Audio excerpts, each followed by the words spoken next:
김병만이 재혼한 아내를 방송에서 공개한 가운데 갑자기 전 부인이 등장해 논란이 되고 있습니다. 모든 걸 폭로하겠다며 나선 것인데요. 어떤 일인지 바로 알려드리겠습니다. 조선의 사랑꾼에서는 9월 결혼을 발표한 김병만이 사랑스러운 가족들과 함께 등장했는데요. 제주도에서 인터뷰에 나선 김병만은 많은 분들이 자신이 방송에 하도 안 나오니까 자숙 아니냐고 하셨다고 말문을 열었죠. 물론 김병만이 정신적인 요양도 있고 새 출발 준비를 하다 보니 오랜만에 귀하게 된 것이라고 조심스럽게 근황을 알렸는데요. 이어 김병만은 이거를 어디까지 이야기해야 사실로 믿어주실까라며 조심스럽게 말문을 열었습니다. 그에 따르면 어머니를 모시고 살았던 김병만은 2010년 혼인신고를 하며 어머니와 분가하게 됐는데요. 또 전 아내에게 주민등록증과 공인인증서까지 전부 맡기며 경제권을 일임했지만 그는 한도 3천만 원짜리 체크카드가 카드 한도 초과됐다는 이야기를 많이 들었죠. 또 김병만은 2017년 촬영 중에 척추가 부러졌을 때도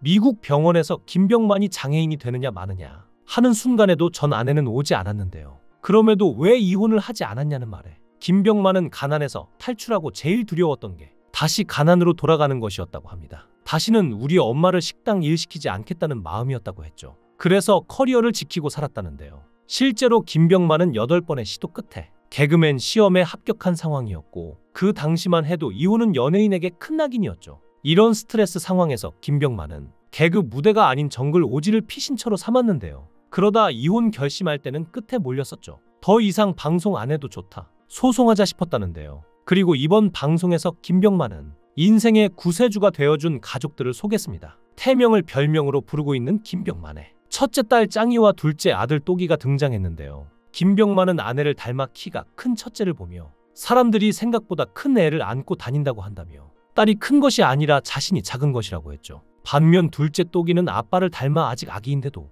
갈라진 근육과 더불어 엄청난 운동신경을 자랑했는데요. 수영장에서 능숙하게 아이들과 놀아주는 김병만과 이를 바라보는 아내도 공개됐죠. 이어 두 사람은 동반 인터뷰에 나섰는데요. 9월 김병만과 결혼을 앞둔 현 아내에 대해 김병만은 무명 시절이었던 2006년 만나 약 1년간 교제했던 헤어진 연인이었다고 소개했습니다. 김병만의 아내는 지인 소개로 만났는데 자신은 그때 김병만이 개그맨인 줄 몰랐었고 김병만이 처음부터 적극적이었다고 말했죠. 하지만 김병만의 일이 바빠지자 점차 서로 소홀해졌고 당시 김병만은 4년 뒤를 기약하며 그때는 결혼을 생각할 수 있을 것 같다고 말했죠. 하지만 김병만의 아내는 자신 때문에 이 사람이 결혼에 대한 부담을 가지나 싶어서 연락을 피하고 멀어지게 됐다고 하는데요. 그렇게 둘은 헤어졌지만 이혼 소송으로 힘든 시간을 보내고 있던 김병만을 본 그의 어머니가 부탁을 하면서 인연이 다시 이어졌다고 합니다. 김병만은 아내와 재회했을 때 솔직히 그냥 안기고 싶었다며 이 사람은 자신에게 집사람이 아니라 집이라며 애정을 드러냈습니다. 김병만이 이럴 수밖에 없던 이유는 모두가 아실 텐데요. 김병만의 이혼 소식이 처음 알려진 것은 작년 11월인데 그가 이혼 소송 절차를 마무리했다는 내용이 보도되자 김병만 측은 별거 기간이 10년이 넘었다며 이혼 소송을 하긴 했지만 잘 마무리돼 서로 응원하는 사이로 남게 됐다고 말했죠. 김병만은 2011년에 7세 연상의 여자친구와 혼인신고를 해 부부가 됐는데 아내 A씨에게는 전 남편과 사이에서 낳은 딸이 한 명 있었으니 여기까지는 평범한 이혼으로 보였는데요. 문제는 11월 12일 김병만의 전처 A씨가 인터뷰를 통해 방송에서 김병만이 밝힌 주장을 조목조목 반박하면서 시작된 것입니다. 심지어 김병만이 결혼 기간 동안 상습 폭행을 저질러 현재 폭행 혐의로 검찰에 송치된 상태라는 얘기까지 한 것인데요. 이혼은 2020년에 이루어졌는데 김병만이 2022년 12월 A씨를 특정 경제범죄 가중처벌 등에 관한 법률 위반, 위조 사문서 행사 등의 혐의로 고소했지만 2024년 9월 23일 혐의 없음으로 불송치 결정이 나왔다고 단독 보도했죠. 또 A씨가 김병만을 상습폭행, 가정폭력 등의 혐의로 고소했다고 알렸는데요.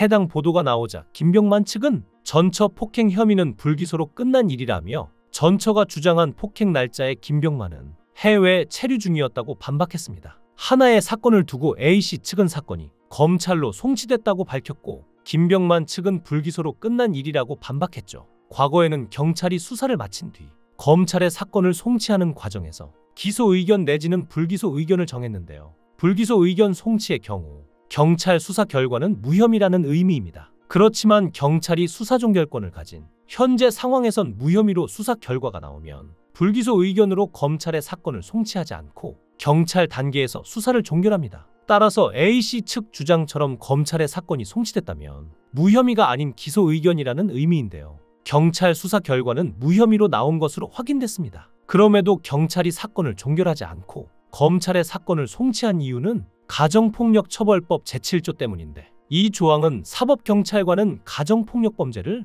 신속히 수사하여 사건을 검사에게 송치하여야 한다고 규정하고 있죠. 경찰 수사 종결권에서 가정폭력범죄는 예외로 규정되어 있는 셈이기 때문이었습니다. A씨는 인터뷰에서 상습적으로 맞았다. 너무 맞다 보니까 당시엔 심각성을 몰랐다. 딸도 제가 맞는 장면을 4차례 본 적이 있다. 라며 사실 잘할 때는 공주, 왕비처럼 잘해줬다. 그래서 그 시간만 지나가면 또 괜찮다고 제가 생각했던 것 같다. 그게 지나면 너무나도 잔인하게 폭행했다. 라고 당시 고통을 호소하기도 했는데요. 반면 김병만의 소속사는 공식 입장을 통해 이혼 판결이 난 이후 성인인 딸을 파양하는 조건으로 30억 원을 요구하며 딸을 여전히 김병만 씨 호적에 올려두고 있다고 밝히며, 이혼 소송으로 재산 분할이 결정됐지만 김병만이 정글의 법칙, 생존왕 등 주로 몸을 내던지는 예능을 하며 어렵게 번 출연료를 전처 A씨가 관리해 김병만이 돈을 받아야 하는 상황이라고 주장했는데요. 또 A씨가 김병만 앞으로 생명보험을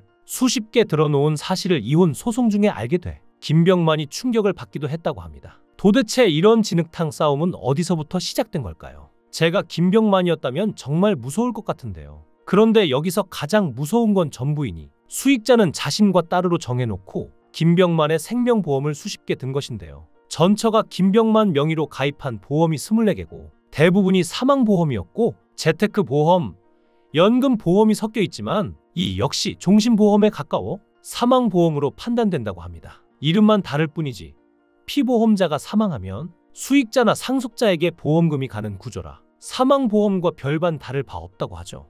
해당 보험의 수익자는 대부분 전처였으며 일부는 전처의 친딸이자 김병만의 양녀였다는데요. 반면 전처 명의로 된 보험의 수익자는 김병만이 아니었죠. 김병만은 이혼 소송 전까지 보험 가입 사실을 전혀 모르고 있었기에 충격을 받는 게 당연했는데요. 이혼 소송 당시에도 김병만은 해외 험난한 지역에서 촬영하고 있었는데 그 상황에서 누군가가 내 죽음을 기다리고 있다는 걸 생각해 볼 때 그런 오지에 가는 일이 정말 힘들었을 것 같습니다. 심지어 이 전처의 딸인 김병만의 양녀는 김병만에게 소송을 걸기도 했습니다. 김병만이 전처의 딸을 입양했지만 파양하겠다는 소송을 걸었고, 그러자 전처의 딸은 현재 김병만이 새로 가진 아이들을 혼외자식이라며 법원에 고소를 한 것이었죠. 원래 파양 소송은 정말 쉽지 않은데요. 법원마저 김병만을 인정했습니다. 서울가정법원은 김병만이 입양 딸 B씨를 상대로 낸 파양 청구 소송에서 인용 결정을 내린 건데요. 이로써 김병만과 B씨의 법적 부녀 관계도 종료됐죠. 김병만이 오랜 시간 아픔을 감추고 대중 앞에 웃음을 주기 위해 나섰던 만큼 이혼 소송 역시 잘 마무리된 것 같은데요. 이제는 그가 행복한 가정을 꾸리길 바랍니다. 김병만을 응원하겠습니다. 여러분의 생각은 어떠신가요? 댓글로 여러분의 생각을 달아주시면 감사하겠습니다. 강산TV였습니다.